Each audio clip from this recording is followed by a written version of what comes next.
Bulldozer लाके खड़े कर दिए गए हैं, बुलडोजर के नीचे मुसलमान नाम लिख दिया गया छुपा करके कि ये चलेगा तो मुसलमानों पे चलेगा, इस्लाम के पेट्रोल पंप पे चलेगा, अनस के घर पे चलेगा, अब्दुल की पंचर की दुकान पे चलेगा, मध्य प्रदेश में उस शख्स पे चलेगा जो 9 महीने से जेल पे है, लेकिन उसके बावजूद उस पर केस हो गया कि ये दंगा भड़का रहा था। उसके बावजूद उसे प्रधानमंत्री आवास योजना से जो घर मिला, घर प्रधानमंत्री दे रहे हैं, मुख्यमंत्री बुलडोजर से चोट तोड़ दे रहे हैं। अब बताइए मुख्यमंत्री सही है कि प्रधानमंत्री सही है, हमें तो खुद ही नहीं पता। लेकिन जब मुसलमान को किसी तरीके से सताया जाता है तब अखिलेश यादव खामोश हो जाते हैं।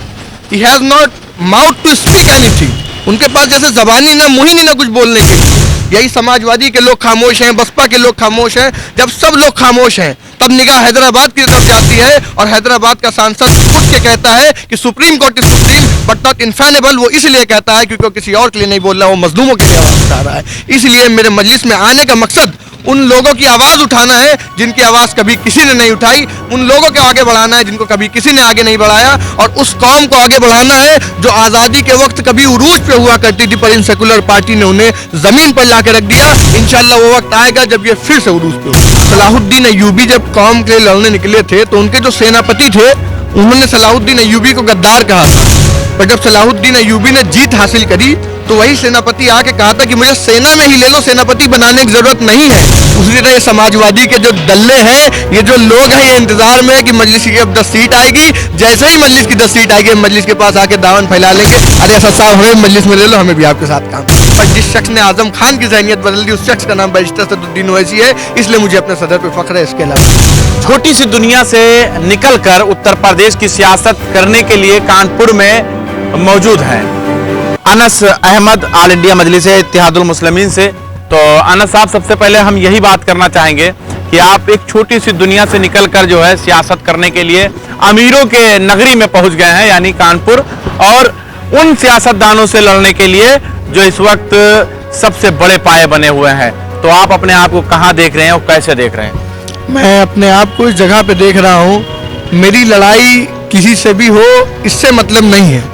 मतलब ये है कि मेरे साथ कौन खड़ा है, और हमने कुरान में पढ़ा है कि जो सब्र वाला होता है उसके साथ अल्लाह होता है। मैं सब्र के साथ सियासत में आया हूँ, मेरे साथ अल्लाह, इंशाअल्लाह हमारी ही जीत होगी क्योंकि हमारे साथ अल्लाह है। ऑल इंडिया मजलिस इत्तेहादुल मुस्लिमीन से आप सियासत कर रहे हैं, तो पार्टी में आप ज्वाइन हुए, समाजवादी आपके सामने थी विकल्प में, आपके सामने बहुजन समाज पार्टी थी, आम आदमी पार्टी थी, कांग्रेस थी, जो सत्ता में यहाँ पर रही है। आम आदमी पार्टी नहीं रही है खैर, लेकिन दिल्ली में सत्ता में है, पंजाब में सत्ता में है।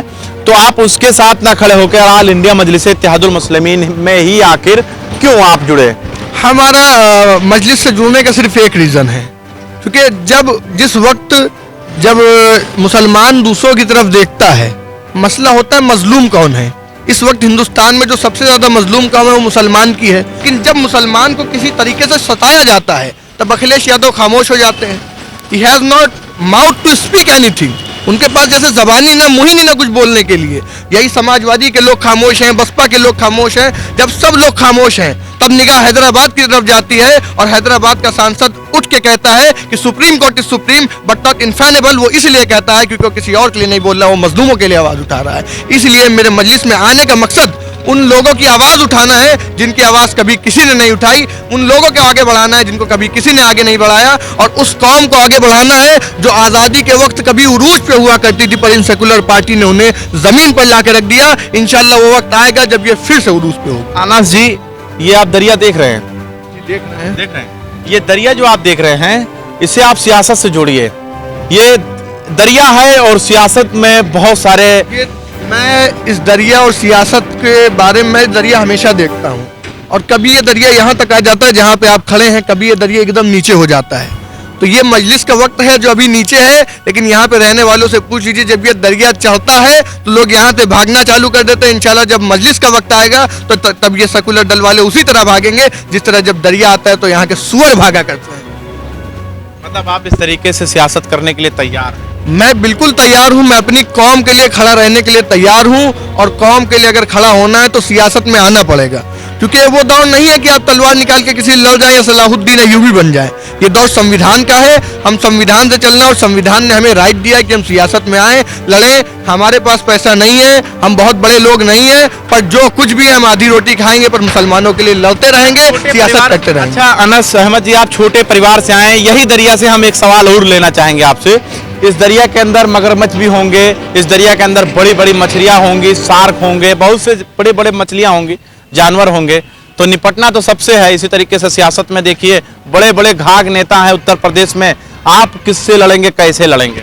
जो छोटी मछली होती है, आप जब इसके अंदर मछली पकड़ने जाएंगे तो आपको छोटी मछली भी मिलेगी, बड़ी मछली भी मिलेगी। हालांकि बड़ी मछली छोटी को खा जाती है, तो छोटी क्यों मिल रही है? छोटी इसलिए मिल रही है क्योंकि छोटी मछली भी बड़ी मछलियों के बीच रहना सीख जाती है। उसी तरह हम छोटे घर के जरूर हैं, पर हमने इन बड़े लोगों के बीच में रहना सीख लिया है। और एक वक्त आएगा कि जब ये बड़ी मछलियां पकड़ ली जाएंगी और इस दरिया पे राज छोटी मछलियों का होगा, और वो वक्त आना है जब ये सब बड़े लोग खत्म हो जाएंगे, इनकी सारी अमीरी खत्म हो जाएगी। उस वक्त सियासत में वो चेहरा उरूस करेगा। मैं अपनी बात नहीं कर रहा, हर उस छोटे शख्स की बात कर रहा हूँ जो कौम के लिए लड़ रहा है, जो हक के लिए लड़ रहा है। इंशाल्लाह वो आगे जाएगा, वही आगे बढ़ेगा। तो 2022 में, अब सीधे हम मुद्दे पर आ जाए, 2022 में आप कौम की लड़ाई लड़ रहे थे, तो कौम के लोग आप पर एतबार क्यों नहीं कर रहे थे, नहीं किए? सलाहुद्दीन अय्यूबी जब कौम के लिए लड़ने निकले थे तो उनके जो सेनापति थे उन्होंने सलाहुद्दीन अय्यूबी को गद्दार कहा था।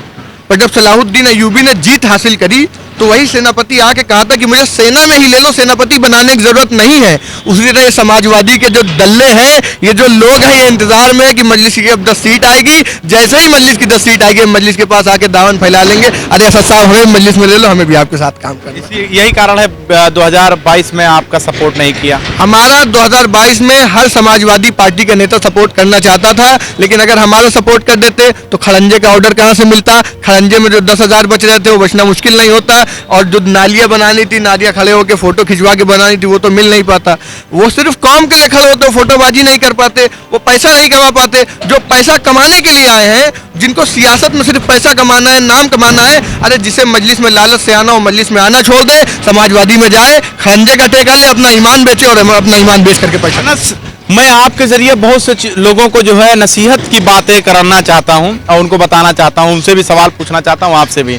दरअसल ये जो दरिया है, इसे पार करना है, इसके लिए हमारे पास कोई ऐसा नाव होना चाहिए जिससे हम ये दरिया पार सकें, लेकिन पार कर सके। अगर हमारे पास नाव नहीं होगा नहीं, मैं इस नाव वाली बात पे जवाब देने चाहूंगा। अब आपने नाव की बात कही कि एक नाव होना चाहिए, साथ में मल्ला नाव होना चाहिए, मल्ला होना चाहिए। वही बात हो गई कि सियासत में पैसा होना चाहिए, लेकिन हमने देखा है बड़ा नेता भी होना चाहिए।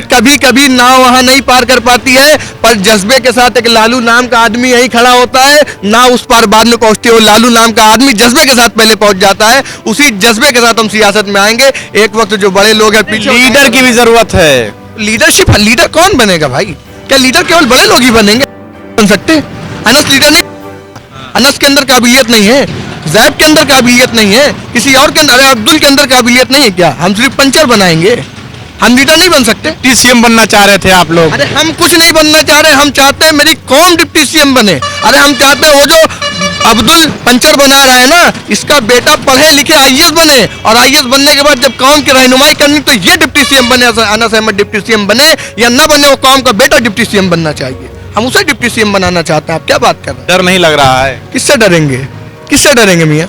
हमारे अब्बा ने जब हमें बताया था ना, तो ये नहीं कहा था अनस किसी और से डरना। हमारे अब्बा ने बताया था, जब इधर 313 थे, उधर लाख थे, 313 में डर नहीं था, वो जीते थे। तो अनस सुनो, तुम्हें अल्लाह से डरना है, दुनिया वालों से नहीं डरना है। मरहूम अब्बा की बात को याद करते हुए मैं हमेशा यही कहूंगा कि मैं भी अल्लाह से डरता रहूंगा, और दूसरे लोगों से भी कहूंगा तुम्हें सिर्फ अल्लाह से डरना है, किसी और से नहीं डरना है। उत्तर प्रदेश में हारने का कारण क्या मानते हैं आप? उत्तर प्रदेश में हारने का कारण सिर्फ गुलामी जहनी है, जो सिर्फ ये जहन था कि समाजवादी पार्टी को जिता दिया जाए। और ये आरएसएस का छोटा पैक, यानी समाजवादी पार्टी, आरएसएस प्रमुख के साथ वो अखिलेश के अब्बा मुल्ला मुलायम जी ने कहते हैं, वो बैठे, उन्होंने कहा भैया आजम खान की बलि तो दे दी गई है, अब ऐसा करो कि जरा मुस्लिम एरिया में फैलवा दो कि हम जीत रहे हैं। तो मुसलमान ही वोट दे दी, 100 सीट तो आई जाई, वरना 10 सीट ना आई फिर दूध बेचन पड़ जाई। अब दूध तो बेचन नहीं, तो इससे अच्छा 100 सीट ले आओ। तो आरएसएस के लोग मीडिया पे बैठे, आरएसएस के लोगों ने लाल को हरा कर दिया, आरएसएस के लोगों ने कभी कमरा साफ करवाया, कभी ऑफिस साफ करवाया। मुसलमान के जहन में भर दिया गया कि भैया आ रहे हैं। वो लिख रहे थे ना यूपी में 10 मार्च को अखिलेश आएंगे, ऐसा है ऐसा है ऐसा है कि लखनऊ में भी नहीं दिख रहे हैं। बच्चे देख रहे हैं मछलियां पकड़ रहे हैं, देखिए छोटी छोटी मछलियां, वो बच्चे छोटे पकड़ रहे हैं। जो मछली पकड़ रहे हैं वो दिन के गुजारे के लिए मछली पकड़ रहे हैं, और हमारी राजनीति में आने का मकसद सिर्फ ये तो दिन के बच्चे जो मछली पकड़ रहे हैं ना, इनको यहाँ से उठा करके किसी ऑफिस में कलम पकड़वाना है, मछली पकड़वाने को हटा के कलम पकड़वाना है। मेरा संदेश, मेरा जो इशारा था वो आप समझ नहीं पा रहे हैं। ये छोटे बच्चे हैं, इसी तरीके से बड़े बड़े सियासतदान जो है वो छोटी मछलियों को जो है पकड़ लेते हैं। हम आपकी बात समझ रहे हैं जो आप कहना चाह रहे हैं, पर हम आपके दाव में नहीं फंसना चाह रहे हैं, इसलिए हम उन मछलियों के हाथों को लेकर के कलम पकड़ाने की बात कह के किनारे हो जाएंगे। अच्छा, यानी आप कलम पकड़ाना चाहते हैं। अच्छा, एक चीज और है कि जब मुट्ठी में रेत लिया जाता है तो कसके पकड़ी जाती है, वरना वो रेत जो है वो धीरे धीरे गिरने लगता है। तो आपको लगता है ऑल इंडिया मजलिस इत्तेहादुल मुस्लिमीन उत्तर प्रदेश के अंदर मजबूती के साथ खड़ी है? ऑल इंडिया मजलिस इत्तेहादुल मुस्लिमीन उत्तर प्रदेश में इतनी मजबूत हो गई है कि जो लोग ये नहीं जानते थे कि क्या सिंबल है मजलिस इत्तेहादुल मुस्लिमीन का, जो लोग ये नहीं जानते थे कि असदुद्दीन ओवैसी चुनाव लड़ने आ रहे हैं, जो लोग ये नहीं जानते थे कि एमआईएम भी एक पार्टी है, आज वो लोग एमआईएम को जानते हैं। बल्कि जो लोग अब्दुल कहना नहीं जानते थे, उनके मीडिया प्रभारी खुद कह रहे हैं कि अब्दुल ही जेल जाएगा, अब्दुल ही दरी भी बिछाएगा, अब्दुल ही नारे लगाएगा और अब्दुल ही जेल में ठूसा जाएगा। तो जहनियत बदल गई। जनता में जितनी भी जहनियत बदली हो मुझे तो नहीं पता, पर जिस शख्स ने आजम खान की जहनियत बदल दी उस शख्स का नाम बैरिस्टर असदुद्दीन ओवैसी है, इसलिए मुझे अपने सदर पे फख्र है। इसके अलावा आजम खान पर ही छाती पीटेंगे? क्यों ना पीटी जाए, क्यों ना पीटी जाए आजम? क्या वो मेरे दीनी भाई नहीं है? क्या आजम खान मेरे भाई नहीं है? क्या आजम खान इंसान नहीं है? क्या आजम खान को जेल ही में रहना है? आजम खान क्यों जेल में रहेंगे मियाँ? क्यों जेल में रहेंगे आजम खान? अखिलेश यादव बाहर रहेंगे, अखिलेश यादव की सरकार में मंत्री आजम खान वो जेल में है। मतलब अब आप मेरी बात सुनिएगा। मेरा बाइक शोरूम है, जैसे मेरे यहाँ 5-6 लड़के काम करते हैं और वो आपके जहन को हम कहीं लेके जाना चाहते हैं। मेरी बात मुकम्मल करने दीजिए। मैं बहुत पॉइंट की बात कर रहा हूँ कि जैसे मेरा बाइक शोरूम में 5-6 लड़के मेरे अंडर में काम करते हैं। अब कोई लड़का मेरे बाइक शोरूम के जरिए कुछ गलत कर रहा है किसी के साथ, तो जाहिर सी बात है अगर वो गलत कर रहा है तो कहीं ना कहीं मैं भी गलत कर रहा हूं ना। मेरा साथ है तभी तो गलत कर रहा है, मेरे साथ के बिना तो गलत नहीं कर सकता। आजम खान गलत कर रहे थे, ठीक है, मैं मान लिया आजम खान ने गलत किया, वो जेल में। पर आजम खान जिसकी सरकार में मंत्री होकर गलत करे तो वो अखिलेश यादव, यानी आजम खान गलत करके जेल में चले गए, अखिलेश यादव बाहर है। अखिलेश यादव ने सिर्फ मलाई खाई, अरे मलाई दोनों ने खाई, और जेल खाने की बात है तो सिर्फ आजम खान खाएंगे। ये अब नहीं होगा, अब हिस्सेदारी की बात होगी, और जो हिस्सेदारी नहीं देगा उसके हलक में हाथ डाल के हिस्सेदारी की। उत्तर प्रदेश हो या भारत देश की सियासत जो है वो लीडरशिप पर जो है मेंटेन होती है। लीडरशिप सही रहे तो आगे की क़यादत मजबूत हो जाती है, लोग जुड़ते हैं। लगता है आपकी क़यादत मजबूत है? हमारी क़यादत, मैं इस बात को जज्बाती तौर पे भी कह रहा हूँ और बहुत समझ के भी कह रहा हूँ कि मेरे लीडर से अच्छा लीडर इस वक्त हिंदुस्तान में कोई नहीं है, ना काबिलियत में, ना इल्म में, ना जज्बे में। मुझे याद है, ये बात पर्सनल है, मुझे शायद मीडिया में नहीं बोलनी चाहिए। आज चुनाव से 1 साल पहले बैरिस्टर साहब ने कहा था लखनऊ 100 से 125 सीट लेके आएगी, और जब रिजल्ट आया मुझे अपने सदर की वो बात याद आई कि इतना बड़ा इल्म वाला है, इतना बड़ा ज़हनी है कि 1 साल पहले उसने बता दिया था कि समाजवादी की 100 से 125 सीट आएगी। इससे बड़ा लीडर आपको कहाँ मिलेगा? इतना ज़हनी लीडर कौन मिलेगा? वो तो 400 की बात कर रहे थे मियाँ। मेरे सदर ने अपनी पार्टी के लिए कुछ नहीं बोला, यानी मेरे सदर अंदर अंदर अपनी पार्टी के बारे में भी जानते थे और समाजवादी पार्टी के बारे में भी। फर्क कितना दिखा इस सरकार में आप? फर्क, इस सरकार का फर्क ये है कि जहाँ पे हरे हरे पेड़ हुआ करते थे वहाँ पे मुकम्मल भगवा हो गया है। कलर की राजनीति हो रही है, रंग की राजनीति हो रही है। सरकार मुकम्मल रंग की राजनीति करना चाहती है, टोपी और भगवा पे राजनीति हो रही है। कोई भगवा है तो उसे छोड़ दिया जाएगा, कोई टोपी वाला है, कोई अब्दुल है, कोई अनस है, कोई जैब है तो उसे पकड़ लिया जाएगा।